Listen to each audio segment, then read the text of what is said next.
So one thing I've noticed is there's a lot of people that are running around, they're trying to find a purpose, they're trying a way to survive in the mass chaos of loneliness and the mass chaos of purpose. And I want to break it down, and this is how you actually find your purpose in life. And sometimes, against your will, it finds you. Because nature gives us clues, the world gives us clues, society gives us clues, and it puts you back on that path. And sometimes it has to be painful in order for you to actually find your correct path, your true soul's path. It's going to bring you to enlightenment, because that's why we're all here. We're spiritual beings having this human experience. And no matter what, you're going to arrive at the destination. Now, how easy it is for you depends on how you accept what the universe is showing you and how much you resist it. So when I was younger, I tried a lot of things to make money. I thought I was just going to be this personal trainer that traveled on cruise ships and just met random people and really thought that that was going to be my life. And the universe took me down a different path, right? It gave me MS. It gave me painful relationships with BPD type women and crazy backstabbings. I mean, I had one woman that was all about it and found out she had another guy that was on the side, and she just had a pattern of that, right? So she just milked men, is what she did, milked men for money. But, through all these painful experiences, it always arrives you at the destination. You always end up on top. But there's a parable in the Bible, and what the Bible actually says is there was a shepherd, and this shepherd lost a sheep. So there's 100 sheep, and he lost one, and he ditched the rest of the herd. He ditched the 99 sheep to find the one, and it was a sacrifice, right? So now the way that a lot of preachers and people who read this parable interpret this is they say, you don't leave people behind. And it's another bastardization by mankind of what the Bible verse is actually trying to teach you. It's trying to teach you discipline and focus, because what it's saying is that there's only one thing that's important. And that one thing important is the one sheep that you lost. So you have to put your priorities in one place. Don't scatter them. Because when you scatter them and you put them across 99 and you don't have the one, see, the Bible speaks in metaphors, right? So when you put it all into multiple directions, you're going to fail. So for instance, when I was younger, I flipped real estate. I day traded. I owned a gym. I trained people. I was a doctor. I did more work and had more jobs than anybody you've ever met. And I was doing it all myself. I had some employees, not a lot. I only had probably about 4 or 5 employees. And through all that, everything came crumbling down. It was like the tower moment, right? Because the truth is that I have a skill set the universe provided with me, and it always gives me the right information. So the skill set is I know how to create longevity in people. I know how to fix 100% of orthopedic issues. I'm the most incredible doctor that's out there, and I can explain things that other doctors can't solve. So I was ignoring all the data that was given to me and trying to do multiple things, because all I wanted to do was have the house, go on the vacations, be married, have kids. I had this huge, elaborate life, better than everybody else, and show everybody, look what I can do, right? It was more about proving to the world how powerful I was, when I already was powerful. I didn't need to prove anything. So my attention was scattered like on the 99 sheep instead of the one thing. And when I redistributed my attention to the one thing, all of a sudden, things shifted, right? But the universe had to make it painful for me. It had to blow up my entire life. So what it ended up doing was it took away my gym, and the trainer stole from me. I had an investor steal my life savings. I had blowing up my trading accounts, right? I over-leveraged myself and blew up my trading accounts. There were so many instances. What else happened?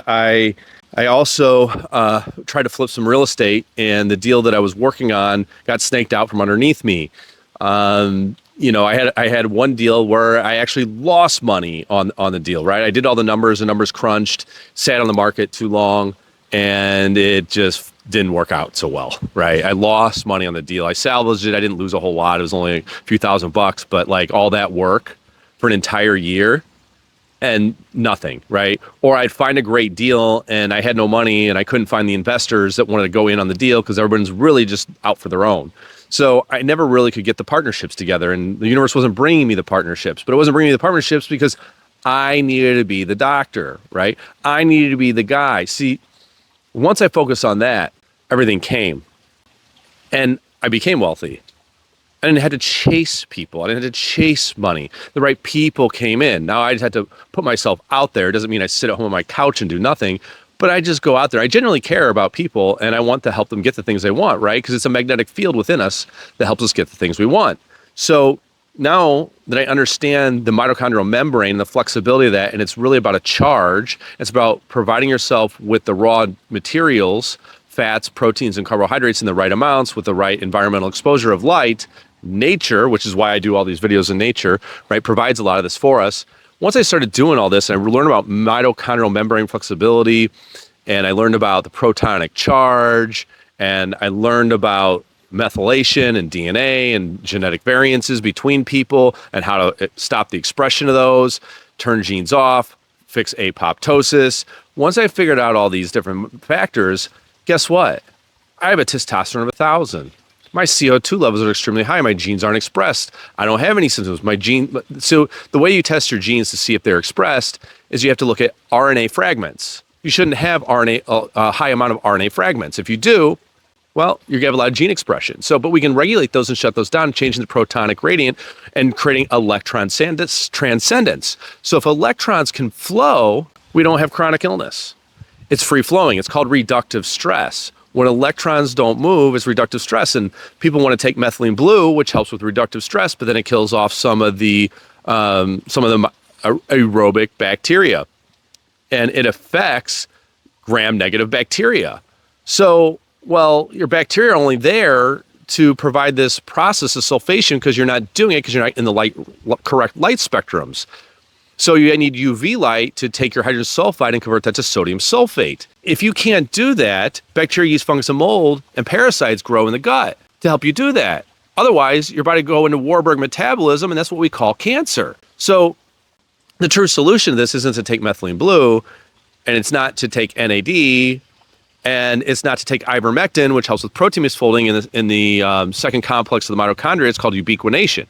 But that's not the answer. The answer is not to take something exogenous from you. The answer is to work with your mind. It's your mind. And it's about going after the one sheep. It's selective focus, right? But yet what's going to happen is if you don't pay attention to the one thing and you get off the beaten path, the universe is going to want to bring you back to that. It's going to bring you tower moments. And it's going to bring you back to the people in your life that RAS flip you. And the RAS flip is when a person idolizes you and they help you and they want to be, they can't believe how amazing you are and they're on your path with you and you think it's great and it's constructive interference where both of you are on the same wavelength of energy. And all of a sudden one day it just flips and they hate you and they steal from you. And then they tell the rest of the world, like the people who stole from me for my gym, they tell the rest of the world that I was a horrible person and I mistreated them and I abused them and blah, blah, blah. No. Didn't do any of that. That was the thing. They stole from me. They took my life savings when we were supposed to have a partnership.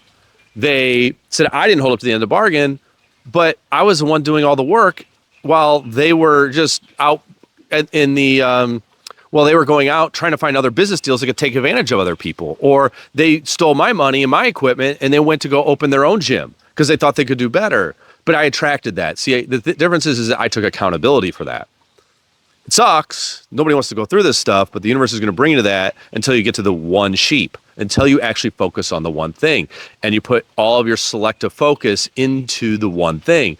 And then once you find your purpose and what you're actually doing and you're amazing at it and it seems like everything just falls into place, then all of a sudden that's when you're ready to actually have a partner come into your life, right? You became the person who was supposed to walk through the door. But see, if you're not living in your purpose, you're going to attract karmic mates that are going to beat you down into submission until you're ready to find your purpose. And it's much found like in Adam and Eve too, right? So Adam loses his focus and he listens to the woman to try to make the woman happy.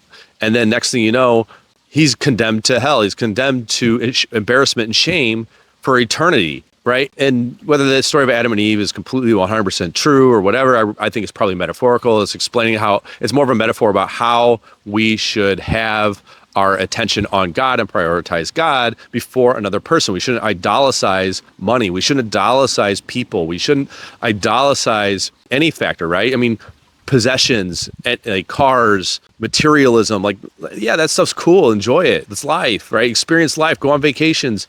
Experience the riches of life. Find the beauty in it. But at the same time, like, what's the higher priority? The highest priority is to awaken the soul. And, you know, the journey of Christ was about the journey of him awakening. The kingdom of heaven is within you. And once you awaken to the fact of how much power was given to you, that you're creating God's image, that there's 30 million trilovolts of electricity, they're controlling the protonic gradient, allowing you to take oxygen and convert to carbon dioxide. Remember, high CO2 levels stop gene expression, shut them down, and the DNA is an antenna into the universe that basically brings down the Akashic records and the information that's needed. See, consciousness is a collective effort, and nobody has anything really unique. You're just downloading information from the cosmos. That's it. You're just downloading it. And so you can free associate and say things. It's just given to you and it's as of information. There's different spirit guides, ascended masters that you can access, but you have to unlock that code. It's like a video game, right? It's level 1, 2, 3, 4, right? And you get to the end boss and we would have that main character energy. Because if you have the main character energy, you got social proof and everyone's coming running around trying to beat on your door to get your energy because you're at a higher vibrational state. See, it's a vibrational state.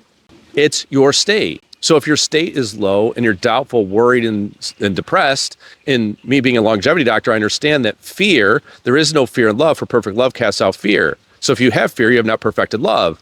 And love is a state of being. It's not, I care about you and the contractual agreements like society makes. Love is an energy that you emit. It radiates from your heart. We don't even know how long. We can't even measure it. It radiates from your heart. It just, boom, it's like pulls in the field, right? And so it changes the cell's potentiation and changes the charge within the cellular matrix. And that charge is why you're experiencing everything you're experiencing. And you're downloading that through your DNA and through the Akashic records. It's a perfect system, right? Your DNA is an antenna. Your cell is a capacitor storing a charge.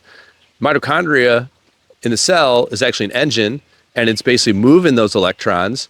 And then that Merkaba is redistributing that energy through those meridians so you get physical symptoms in your body and you manifest them as disease. Disease in the mind becomes disease in the body.